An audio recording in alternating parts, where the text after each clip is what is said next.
thing where I'm talking to people via Zoom or via whatever program on my computer. And it's not quite the same as doing something in person, but the one benefit is it does mean I can often get kind of artists that maybe I wouldn't have necessarily had on the show when I was doing it the old way. And it kind of, I've broadened my scope a little bit. And that also means I've got a lot of bands kind of coming back, years after they broke up, or if they're getting back together and things like that, and sort of talking about the history of what their whole experience was in the local music scene. And that's really a lot of fun to do. So this is another one of those, I think. There is some news, obviously, but it's also kind of a look back. So I think the best way to get this started is if the two of you here want to introduce yourselves and what you did in the group, and then we can sort of take it from there. Sure. I'm Jahmeel, and I sang and played bass and played guitar as well in the band Projektor. Cool. Ditto minus the vocals. But yeah, I played, okay. played guitar and bass. So Jahmeel and I traded off on those duties Cool. And I think that just for some context, I mean, like I remember Projektor being around, it's got to be, I guess, early 2000s, late 90s was sort of your beginning there. But it's been a while since I've heard the name. And I think this sort of came about because one of us started following the other on Instagram. And it was cool to see that there was still activity happening. Like this is a band that I thought had broken up years ago. And so it was neat to kind of see all these not only old stuff getting reposted, but just kind of new information as well. So I think maybe the best place to start would be just getting some context into who Projektor was and what sort of the timeline was, I guess, for when you actually were active as a band. Sure. Chris, you want to handle this or should I? Well, I can, well, obviously, maybe from the start, I was part of the band for the first album. So maybe we can start about the genesis of the band. Sure. Yeah. So Jahmeel and I have been known each other since high school and been both bass players. So although really like brothers in music all along, but we never really had the opportunity to play in a band. And this was, things being as they were, Jahmeel fresh off Kittens and me being available at the time. This was a project we just sort of inevitably happened, just given the circumstances. We had the time and the connections available, and pulled together some great people we knew between the two of us, and did a 7-inch, and take it from there, Jahmeel. Yeah, we what Chris said, we've known each other for a long time, and after Kittens dissolved, I did a few random things or whatnot, but when I was like, I want to start a band, I want to start another band, and I had a pretty clear idea musically of what I wanted it to be as well. And Chris was one of my best friends that we hadn't played in a band together. Okay. I'd had a few other very close friends that I'd been in a band with, but we hadn't done a band. And I thought it was very interesting for the two of us to get together and start writing, because we were both bass players, like you said.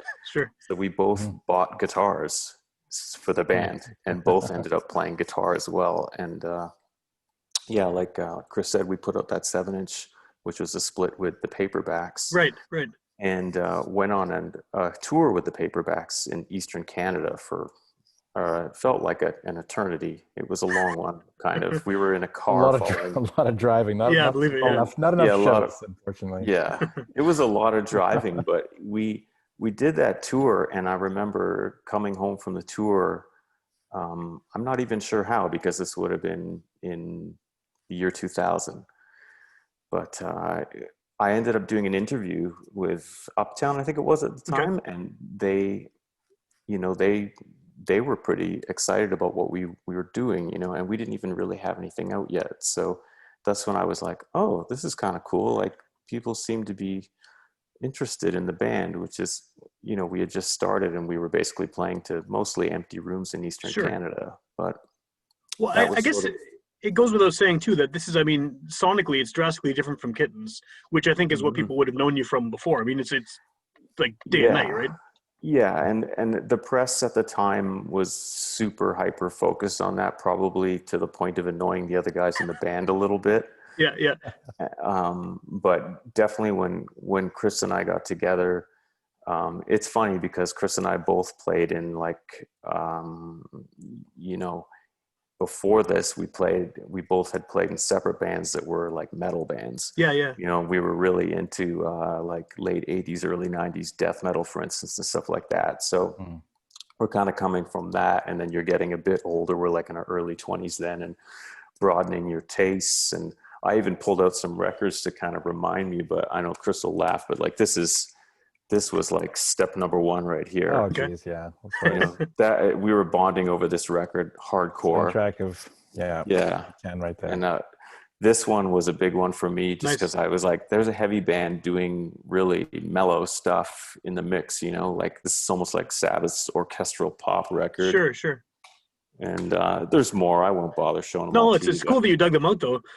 But yeah, so I was trying to source the records, but it really was a case of, you know, being into other bands like My Bloody Valentine or The Verve and things like this, and knowing that I wanted to do something that wasn't a quote unquote heavy band. Sure. And then Chris and I getting together and finding out that we were actually quite on the same page at that time in terms of like the records that we were kind of into. And then quickly discovering that, you know, for me, I was quite a novice on guitar, you know what I mean?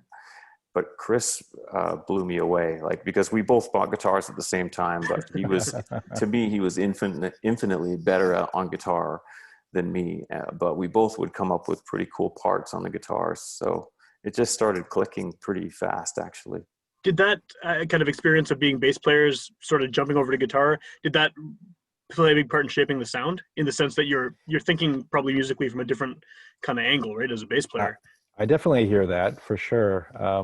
I think for not just this album, but every Projektor album, that even the ones I wasn't a part of, I think it has the core, obviously Jahmeel being that bass-driven focus. But in the first album in particular, both of us, I could see in my parts for sure, coming from a bass background, but more from a compositional approach too. I think coming as a bass player, you come at it from a different angle, chordally and harmonically. Sure. The parts you come up with are just different, and I think that's sort of maybe lent something unique to the band's sound at the time. Now that I listen back to it, that's what I recognize. I mean, at the time, probably wouldn't have said that, but yeah. Just, you know, this is a long time. I haven't thought about this band in a long time, but Jahmeel brought this, bringing this back to life has been amazing with the label, and so it's been nice to listen back to it after this and see that and think about that. And that question really brought that to mind for me. Yeah. Do you feel the same way, Jahmeel, about the bass, like, you know, contributing? Yeah.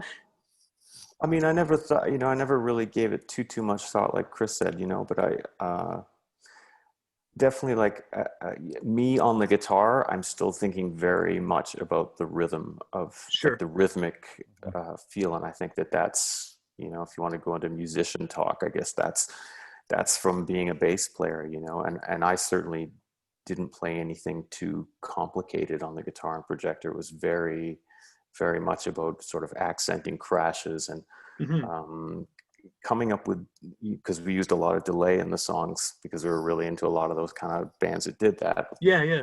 And the delays, of course, are also a very rhythmic part of, you know, the sound of especially that first record. So this is maybe actually everyone hates this question, so I apologize in advance for asking it. But like, I kind of always had a hard time figuring out where to place you kind of genre-wise. And I know, you know, you just showed me some CDs there, giving up some of the influences, but I think the reason I struggle with it is because you have that kind of, I mean, like you're saying, with the delays and those kind of atmospheric sort of things, and then that post-rocky kind of sound. But then you guys often, as memory serves anyway, played a lot of shows with kind of big, straight-ahead rock bands. It seems like you were often sort of on those bills, and you were doing something that was definitely more interesting and more weird, I guess. But that was sort of where I often saw you on show posters, and even at shows. I saw you a few times live over the years, and it was at that kind of a show. Yeah, I mean, again, that's one of those things. I mean, I think during Red Wolf Glass, that period, you know, we did do that tour with Eric's Trip and Monine, which right there was a diverse bill, but I would also say it's still rooted in non-mainstream music. I don't think we ever shied away from mainstream music. I mean, if I just think about The Cure again, Sure. for instance, I mean, the band is, they're enormous, and you can bet if they would have asked us to open for them, we would have done it. You know Yeah, what I mean? definitely. Yeah, yeah. Who wouldn't do that? So we were never afraid of popularity so much. I think that I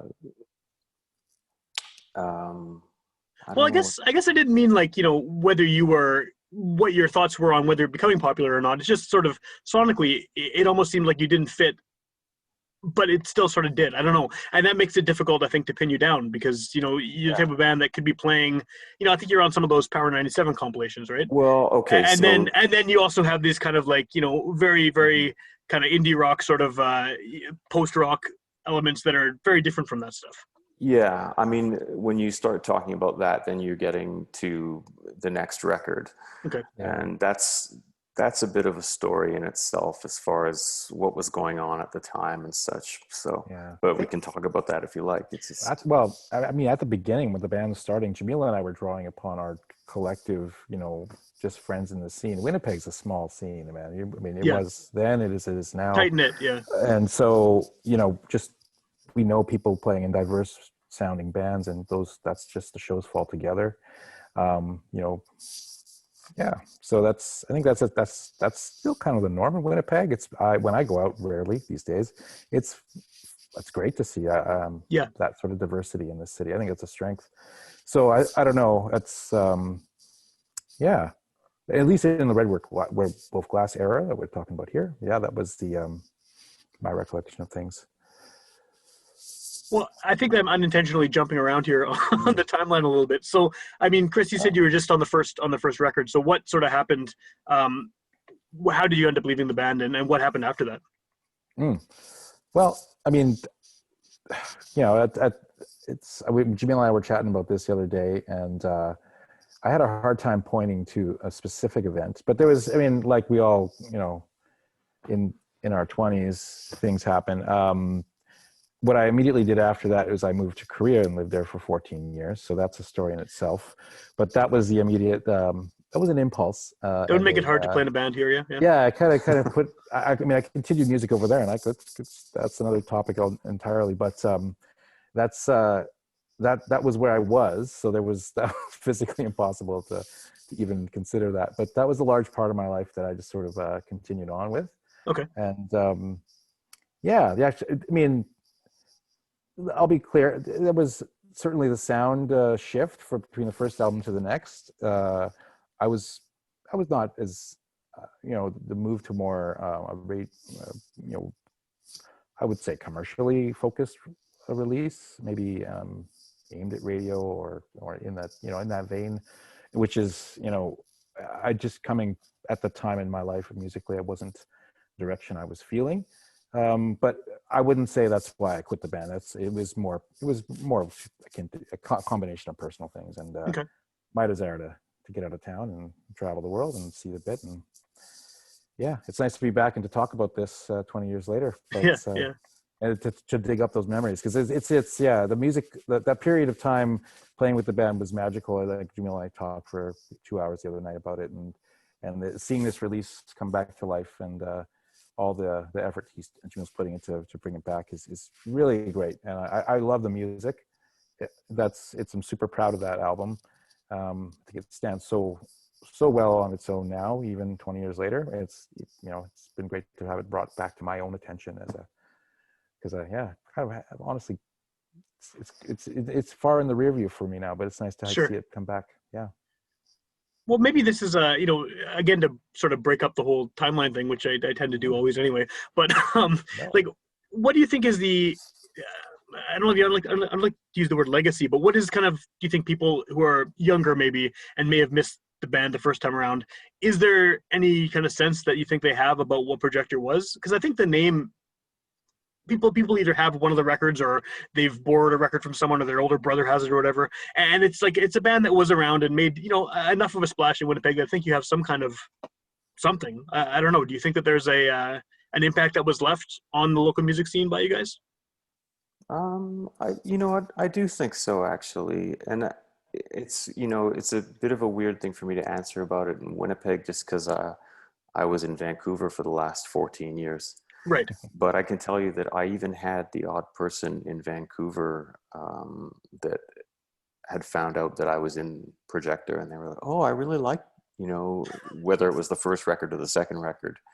That actually happened a couple times. So, you know, and we, of course, we did play in Vancouver a number of times, so it's Yeah. not that hard to understand why that could happen. But yeah, it's, you know, I don't sit around thinking about this stuff too much, but I think, you know, certainly, you know, people were, you know, there was people that were into the band, you know, especially in Winnipeg. I think when we were playing shows here, you know, people would come out to the shows. You know, that's one of those things when you're in a band, you can never, you just never know, you know, if people are Sure. going to Yeah.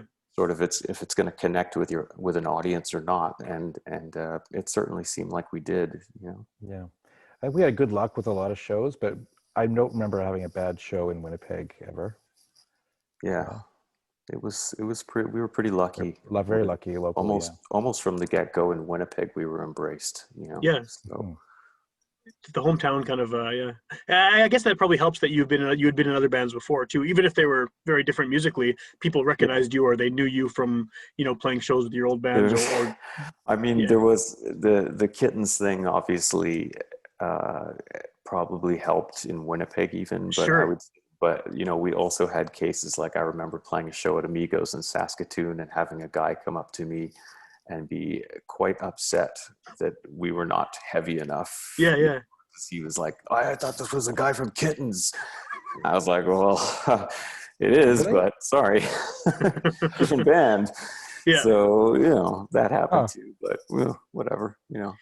Well, and I know this isn't an interview about Kittens, but Kittens is one of those bands that, you know, I've been doing this show for 8 years now, and I talk to 2 artists a week, and it's hundreds of episodes, and Kittens still come up all the time. Like, Wow. regardless of what type of music it is, it's one of the few local bands, like, kind of, that's long defunct at this point, that just continually gets referenced. So, I mean, I was a fan too, obviously, but I mean, like, whatever you guys did, it definitely made an impact. Yeah. On a lot of people, so it's kind of cool that that's still it may be annoying at this point for you. No, but it's not annoying, man. I mean, that's just extremely flattering to hear that people care about something that I did 20 something years ago. You know, Yeah. that really is pretty flattering. So I'm grateful for that, you know. That's Yeah, awesome. well, it definitely left one of those bands, because Winnipeg, I think, has a lot of bands like that, and probably most cities too, where they, you know, whether you actually saw them live or not, or whether you actually got the records at the time, they kind of leave like a shadow, and people, they've heard of them, and they're floating around kind of in the ether there. And I think that Mhm. Kittens more so, but I think Projector has a bit of that as well, in that people know it, and it's kind of cool. But just to jump to like the present now, so you have, even though you haven't existed for what, close to 20 years now, close to 15 years, what's the sort of end point of the band? What was it? I think 2005, Okay, so or 15 years or so. 2006, something like that. Yeah. So you haven't existed in all that time, but suddenly you exist again in some form, in that you're reissuing an album. You have reissued an album. So Yeah. I guess, you know, I have a lot of questions about sort of what, how this whole process went, but what was the impetus to do this? Was it an anniversary thing? Was it just sort of I'll Well, let you it's fun. explain. Yeah, I mean, for me, I was thinking about this. It would have been maybe it would have made more sense. Not that it really matters, but it would have been, you know, 20 years in 2021 that Red Right. Wolf Glass came out. But instead, it's coming out now. So, but what happened basically was, I got the rights back to the masters from Endearing Records, which is the label that we had a contract Sure. with for that record, and they were very cool about it. I spoke to them, and they were like, you know what, we're not technically a label anymore, and we're not doing anything with any of our releases anymore. Yeah. I Do think you some great want it? releases on that label too. There's some really They good stuff. did, and then they basically were like, do you want it back?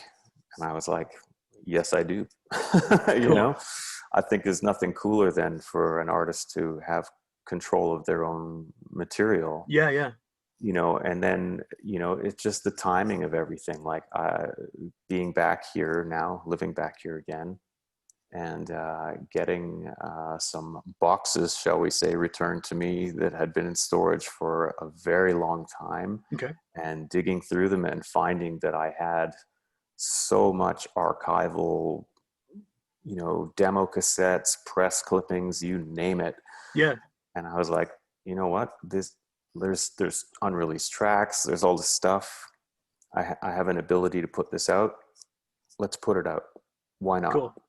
So it's coming out, or it's come out. So That's awesome. It's a very cool thing. Is it? And I know you sent me a kind of a link to a lot of the supplemental material, and like you said, there's all those press clippings and photos and yeah, reviews and all that stuff. And one of the yeah, things I thought was super cool about that is because, you know, nowadays if a band is active and that stuff happens, they're gonna have links to all that. They can take a screenshot. They got all these Yeah. videos people shot on their phones. Everything is just really easily archived. But you were kind of right in that sweet spot before the internet sort of really took over in a big way. And so having that stuff is not a given, right? It's not a given that you're going to have access to all these old interviews and clippings and things. And so the fact that you definitely. have that is very cool, because it's super easy to lose all that with something that's Yeah, even 20, 25 years old. totally. Yeah. Yeah, thanks, man. I think, you know, again, like it doesn't even matter to me how many people will care about that extra stuff or not. But I know for me as a music fan, especially as a music fan who still buys CDs and records Me too. Yeah. Yeah. constantly, I like physical media. I'm not a strictly digital download streaming guy, although I do that as well. But having that stuff in a booklet when it's a reissue for a record that's almost 20 years old, I had the materials. Well, I just figured, why not? I think it's Yeah. cool. I know there's fans of that record out there, and I hope that they'll check it out and enjoy it, because I think it's very, you know, it's kind of neat, you know, to have all that stuff in one spot like that. Yeah. Yeah. So was that particular record just because of the issue with getting the masters back from Enduring, or was that one you wanted to do that anyway with?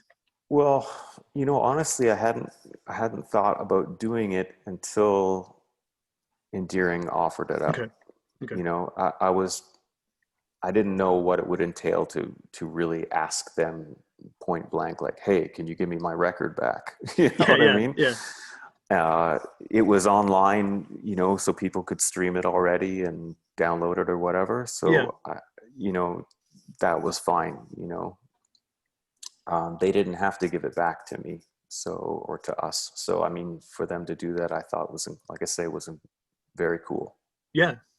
Has this experience of putting this together and going through all that old stuff, has that kind of inspired you to do that, go through some of your other material for previous records, or It's already done, actually. is it Yeah, nice, believe it nice. or not, Yeah.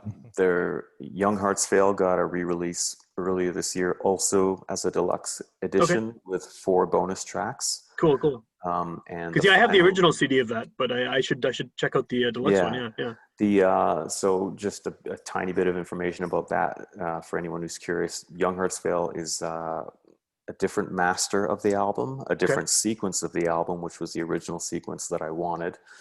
And it's got, like I said, 4 bonus tracks, 1 compilation track, 3 demo tracks. And Okay. then our final EP was also reissued I think it was in January it came out, with 2 extra tracks that were never released, which are actually cover tunes that we had Cool. done.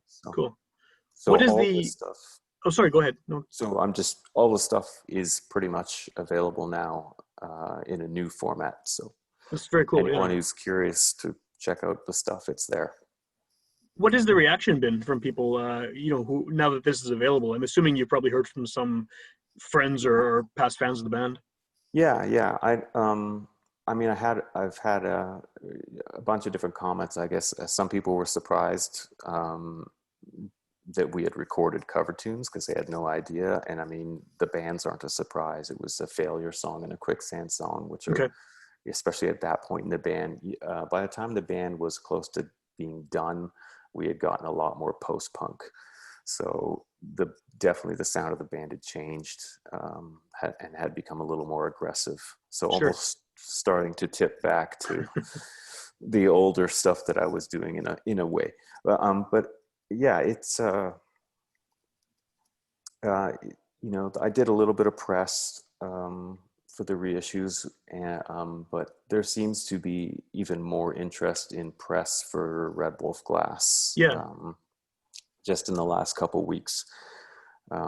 So that's cool too. Like again, for a record that's almost 20 years old, that there's people that are aware of the band that want to talk, such as yourself, Yeah, yeah. about the band or about that record. Again, we can only be grateful that people are stoked or interested in the band still. So Yeah, it's not. I guess it's kind of rolling the dice to see if anyone actually still cares at this point, right? So it's obviously they do, which is good. But yeah, yeah, it's very cool. I never take any of that kind of stuff for granted with anything I do. So it's very cool. depending how successful this is and how many people, what kind of reaction you get from all of this, but especially the latest one, is there any chance this band's going to play together again in any kind of configuration? Mm. Because usually this is the lead in to a reunion, right? I mean, whether you intend it or not, this kind of thing tends Yeah. to go that way. Yeah. I like to hear what Chris has to say about that. Well, I wouldn't hold your breath, but we're both obviously Jahmeel and I. Well, Jahmeel obviously, and I'm active musically now, but we're also in different stages in life. And Sure. the pandemic being as it is, I'm just looking forward to going and seeing a show. Never mind playing one. I mean, so because Yeah. I think that's a bigger question than we can possibly think of at this moment in history at this particular time. Yeah, unfortunately. But Jimmy, you have another take on it? I'm happy to be hanging out with Chris again, even if it is virtually. Yeah. We're very old friends, and it's very cool. And of course, I've had contact with Darren and with Jeremy. Yeah. And I've even seen Sean since I've been back in town. So most of the people that were involved in Projektor, I have had a chance to at least say hello to, which is really nice. Yeah, but that's cool. Yeah. yeah, as far as us doing anything, I mean, I have no idea. I don't know about that really. Yeah. Well, you never know what might happen. I Yeah. had to ask, it's just, it does seem like this is kind of one of those things that they could turn into something bigger, depending. Yeah, but I feel like I might have just thrown water on that fire, but I want to make clear, like if the stars align and things Sure. happen, I'm there. But I just think it's a hard time right now. Yeah, well, for everyone, it's a hard time right now. Yeah. Definitely with the pandemic and everything. Can't yeah, see an for sure. opportunity for that, but Yeah. if it comes, yeah. Even in another context, playing with Jahmeel again, I think that's probably the more realistic option, if anything. But Sure. I really think that Chris and I had something really cool going as got two guys working on music together. Yeah, there was fire there for sure. Yeah, we a lot of probably Chris, half that record was written by you and me sitting in your living room with a guitar and a bass, pretty much, like before we even had a full lineup. So we had some pretty good chemistry, if you will, I guess. I would say on that. So it's a very honest record. We weren't overthinking anything about what we were doing. We were just coming up with cool parts that we liked, and then we were all learning and exploring at the same time. Yeah. Yeah. Do you think that might be why it caught on so well? Just the fact that it was that kind of honest, just putting it all out there and playing it without any kind of pretension to. I think so. I think I really believe that people can see fake, Totally, or whatever from a mile away. If you overthink, oh, are people gonna like this? So maybe we should do this, or maybe we need to cut our hair this way, or what? You have to be approach it from 100% honesty, and I learned that the hard way. That would explain why this, that feeds into why some songs stretch out a lot, and there's energy there that was just so vibrant at the time. Yeah. And you can see that. Also, I think the textural guitar tones too feeds into back to the previous topic about coming from bass backgrounds, and that with coming at the guitar from a different angle, just it yields that sort of sound and those longer explorative songs. Yeah. So if people are, whether they're hearing about you for the first time, which might be the case, depending where they were when the band was initially around, some of them might have been kids, Yep. But how do they find out more information? How do they find the reissued record? Where do they hear your stuff? And so on. Okay. We do have a Bandcamp page, which all 3 records are on. And of course, we're on Spotify, Apple Music, and all the usual suspects for streaming. And you can follow us also on Instagram. Okay. And then as far as this latest reissue, all of that supplemental material, all of the clippings and everything, do people get that when they download it? Or Yes, what's the, yeah. Okay. Yeah, So it's going to be exclusively on the Bandcamp website. So you will automatically get, it's a 15-page PDF digital booklet with all photos, press clippings, liner notes, the whole shebang.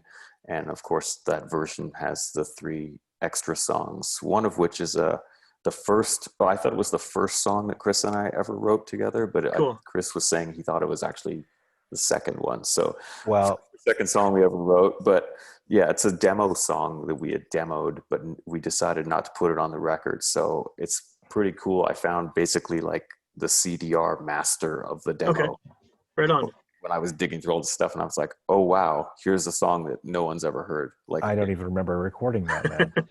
there you go. But I listened to it the other day, and I remembered it instantly. But yeah, cool. I think it is probably the first song we wrote. I think you're right, Jahmeel. Yeah, and it was we were saying that was the first song that we played at the first show we ever played. That was very the cool opening song. So it's cool to have it finally see the light of day. And I think people that like Red Wolf Glass will probably like that demo because it's very much in the same wheelhouse. In fact, when I listened to it, I'm like, why didn't we put that on the record?